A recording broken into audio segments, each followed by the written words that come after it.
Maria, please. I hope that everybody speaks English. I don't know about that. Who doesn't? Chi non parla inglese? Uno? No, Ray. So everybody speak English. I'm going to introduce Maria Woncisz, something like that. Country manager Europe of Luno, and she's talking about the evolution of money and the Italian perspective. Hi everybody, I'm Maria from Luno. I'm the country manager Europe. I look after several European markets. One of them is Italy, and Luno is a global cryptocurrency company. So we're operating in 40 countries worldwide, and we're now launching in Italy. So it's actually my first opportunity to speak to the Italian community about the product. And what I'll be talking about today is our cryptocurrency industry. So in broader terms, what we've been up to, what we're doing right now, and also I'll touch upon the sort of outlook on the Italian crypto space and our findings there. Our vision is to upgrade the world to a better financial system. So I'll take a minute to explain what that means in our view. So in a nutshell, we started off as a B2B company. 5 years ago, we built the world's first crypto system for a major bank. It's actually the biggest bank in South Africa.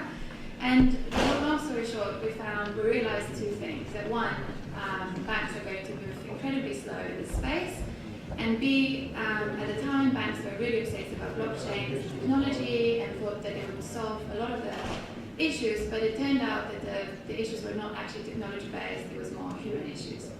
So unfortunately for everybody here that's very excited about blockchain solutions, what we believe in and what we can see is that actually the best use case at the moment of blockchain is a decentralized cryptocurrency such as Bitcoin or Ethereum. So since then, we pivoted to a consumer company 4 years ago, and I'll do a couple of different things. So our core product is a wallet. So we allow anybody in the street to buy, sell, use and learn about cryptocurrencies, Bitcoin and Ethereum. We also operate exchanges for professional traders to trade, and also that is super important for the wallet to work. And we also do APIs for businesses, and ironically, banks use them as well. So as I said, we're in 40 countries, our main markets, and we're market leaders in Africa, Southeast Asia, but we recently moved into Europe. Now, let me talk about what we think about the upgrading the world to a better financial system. So we spend a lot of time thinking about how people are going to be using money in the next 10 or 20 years. And there's a lot of things. If you look at the consumer trends and different technologies, what you sort of imagine is that we'll live in a world where it will be very easy, a lot easier to move money around. It'll be a lot cheaper, if not free. And there's going to be a lot more interoperability between systems. So we're I don't know, as an example, I would be able to catch a Pokemon Go, immediately sell it on a third-party marketplace, and then buy something on a VR headset. And this interoperability is, in our view, going to be extending beyond just us humans. It's going to also affect devices and machines. So, as an example, you have Tesla communicating with a charging platform. Why not also have a transaction between each other? So when people are talking about banking being banked, most people actually think about billions of poor people in Africa getting that opportunity to access the financial system. But what we think about is actually trillions of devices that are going to get banked, and we just don't see this happening in the current financial infrastructure. So there's a couple of things to look at here as well. We're also thinking about better privacy, easier compliance, better user experience, and there's a whole list of things that I don't want to dive into right now. I know you guys are very tired. But interestingly, when we speak to fintech companies and also banks and regulators, it seems very obvious that we all sort of know that the long-term goal and the aim is the same. What we really disagree about is not where we're going, we disagree about how we're going to get there and how long it's going to take. So there are many companies trying to do this, and you know most of them. I'm not going to list many names, but for example, Google Pay, Amazon Pay, consumer remittance companies, or consumer challenger banks. They're all starting somewhere, but they're sort of moving in the same direction. And what we as a company think is going to be necessary to build that future is a global payment protocol, like potentially a currency, global currency, an open system, an open sort of protocol that people can innovate on to help those economies of scale. So what we're saying is that we're approaching the same problem that all those other companies are approaching, and all those other companies in our space, but we're doing this through a lens of decentralized cryptocurrency because we just think that this is the easiest way to get to that angle. Now, how do we see this play out? So at the moment, please ignore this, like it's a high-level metrics, and don't worry about this. There's a lot happening here. But at the moment, we think that there's this very centralized financial system, the big bubble, the big circle, and the parallel economy that's being built, the new decentralized financial system on the right-hand side there. And I think that sometimes people look at Bitcoin price and they use it as a proxy to see the entire industry. And it's simply not true. There's a lot of things to look at. There's how much capital is going into the decentralized industry, how many people are getting hired, and how many customers are signing up every single day across the industry. And these numbers are absolutely enormous, and a lot of people don't realize this. So this new financial system, what we're saying is that there's this parallel system being built at the moment, where the main use case is around money. But so the main use case is around money, meaning that people will be able to do, or are able to do, the same things as in the current financial system, the old financial system. So they can make payments, they can do lending, they can use it for investment. But what is amazing about the new financial system is that it's going to be used for much more than that. And it's going to be highly optimized for what we call the decentralized economy. So on top of the financial use cases, we're talking about decentralized applications, decentralized identity, and really building a system where those intermediaries that we see in the systems that are of today, they're going to disappear. So the one common denominator that we see is that you need cryptocurrencies to access this new world. And to a large extent, this is what we want for Luno to be, the trusted gateway to access this new world. And it's about money right now, and it's already happening. You can convert your fiat currency to crypto, but it's going to, one day you're going to be able to access tons of services and different goods, and it's going to be the same route. So when we're upgrading the world about the financial system, all we mean is that we allow for customers to access this new space.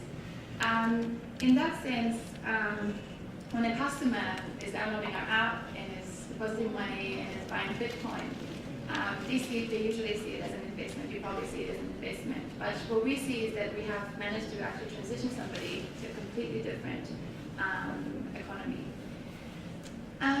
Now, a lot of people wonder, will it ever be considered something else than an asset class, or will it ever be used every day in an everyday life? So we think that it's 100% going to be the case, and we're going to show you that there's a lot of data points around this already. So if you look at this graph, the biggest problem is adoption at the moment, and it's kind of like a chicken and egg situation where how do you want for everybody to use this currency if nobody's using it, if not everybody's using it, right? And the yellow slope refers to the current size of the network, and the more people are in the network, you get this exponential growth. Now, you have to incentivize people to join this system, right? And the classic network effect is that you create some sort of reason for people to see the value there. And the problem is that in other industries, and there's a lot of companies businesses that are doing slightly differently from each other because they're in the same industry, but it's effectively what you need to do is to give people something. So if you look at PayPal, I mean, there's tons of reasons why it's very successful, and eBay being one of them. But effectively, what they did, they gave people wallets, they put money in there, and they said spend it. So Uber's doing Uber, and different companies these days do the same similar thing where they indirectly give you money to create this critical user base.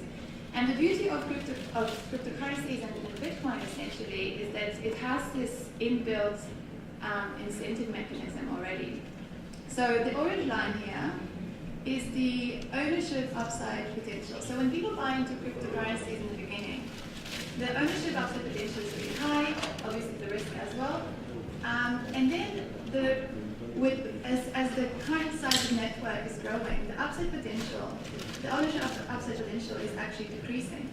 But however, the value of the network is increasing, so then you have the conversation about the transactional value of the network, and that's when it becomes more interesting.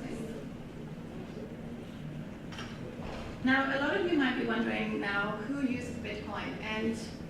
And we have to, as a company in this space, we have to understand that at this stage, we actually, the adoption is being driven by what we qualify as users on the greed side, as opposed to need. So we're a global company, and we started in emerging markets, and our customers have they're completely different profiles around the world, and like in emerging markets, I think that our communities have more motivation based on the actual need and actual use cases of the currencies. In Europe, it's a slightly different story, but globally, the trend is still that we're relying on people who are speculative buyers and active traders. And from that greed side, it's going to, they're the main adopters, and they're the main drivers, and then it's only going to develop to the actual need cases and need the users who are driven by the actual need. Now, talking briefly about the macro factors driving adoption, so we probably have gone through them in Italian earlier on, might be, I'm not aware, but I'll go through this quickly. So obviously, creating use cases, a big influencer, more awareness and acceptance, infrastructure, distribution, media and regulatory reviews, creating regulation and framework for us to operate in, creates security and gives protection to our users. So it would be a big impact to drive the adoption. Better data and performance. A fragile global economy is obviously a big factor. ETFs, institutional participation, which is already happening, and network scaling issues being addressed. Now, having all this in mind, I wanted to show you a couple of things that we have found out during when we did a global survey. So in October this year, we commissioned a big market research company to investigate 10 markets that we picked. 3 of them emerging markets, in the rest in Europe, 1 of them Italy. And we wanted to look at what kind of customers and existing or potential we actually are dealing with. So what is the knowledge penetration, who is buying cryptocurrencies, what do people know about them, etc. So, sorry, just to go back, we obviously had a representative group. So in each country we had over 1,000 respondents, all of them 18 years of age and over, and like balanced in terms of demographic things like age, gender, region, self-identified, social status, education, etc., etc. So the key findings globally would be that the cryptocurrency awareness is fairly elevated on average, but the ownership is fluctuating a lot. So unfortunately, Italy didn't really have great results in terms of the ranking in those 10 countries. So it was below average across both ownership and awareness, which is behind obviously emerging markets, but potentially that creates massive opportunities. And what really transpires is that Bitcoin is still the driver of the cryptocurrency awareness. It's still the number one cryptocurrency, as you know. It's over 50% of the market cap of cryptocurrencies. There are over 2,000 cryptocurrencies, and Bitcoin is still the market cap is over 50% of the whole cryptocurrency market. And then also one other thing is that the investment value of cryptocurrency still remains the key factor of people buying it. Now, what also is quite persistent across globally is the challenges. So trust and security. Obviously, the price volatility is not helping, especially now, and that adds to those the fear and prevents acceleration of adoption. Same with lack of regulation. Europe is moving relatively slow in this space compared to other markets, and customer education is still missing. And at this stage within the industry, it's very necessary, and people have expressed actual need for resources. A lot of our respondents have said that they have no sources to learn about cryptocurrency. So I guess that's why we're here now. Now, if you go into detail about Italy, what's interesting is that only 50% of adults heard of cryptocurrencies. And well, heard maybe is a bit too harsh, but we call it familiar. So people who can tell you in their own words what Bitcoin or cryptocurrencies are. It's only 50% of the people over 18. Now, of all those people, only 14 own cryptocurrency. So there's a massive disparity between Italy and the different European markets. I'll show you later. But the crypto, what is similar and what is a global trend is the cryptocurrency is mostly adopted by the youngest age group, 18 to 24. And that's quite an interesting, it's debatable why that is, but financial investment has never been traditionally something that age group was interested in, and for some reason cryptocurrencies are actually powering young people across the world, and it decides them to participate. So investment is 2 minutes, yes. Okay, so I'll skip this. I'll go to the more interesting thing. So you can see this breakdown that Bitcoin is number 1. Ethereum follows in all markets that we tested it on, and Ripple and Dash are number 3. Well, depending which market we're looking at, but it's quite consistent as across all the markets that we had.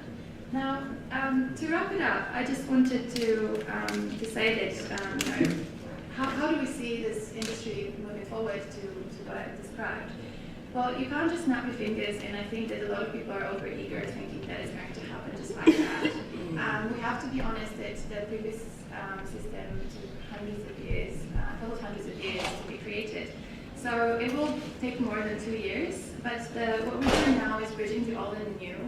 And I think that what's important is trying to transition people from old fiat currency, like old system fiat currency, and literally just dipping their toes in cryptocurrency space. So, we're at this first stage. With the adoption, when we get this critical base, we're going to grow the ecosystem. There's going to be institutional participation. There are going to be more merchants, banks participating, and then we're going to be able to leverage this new paradigm and talk about those exciting things that I mentioned earlier. So while it's a controversial industry, as you know, we don't know many things. We don't know if it's going to be Bitcoin. We don't know if it's going to be Ethereum. We don't even know if it's going to be digital currency. But there's one thing that we know for a fact is that people are use and think about currency. The way that people use and think about money is changing. And the reason we know this is because it's been happening on and on. And we just happen to live in this time and it's in this change. So what we're trying to do is just help, navigate this journey into this new Thank you.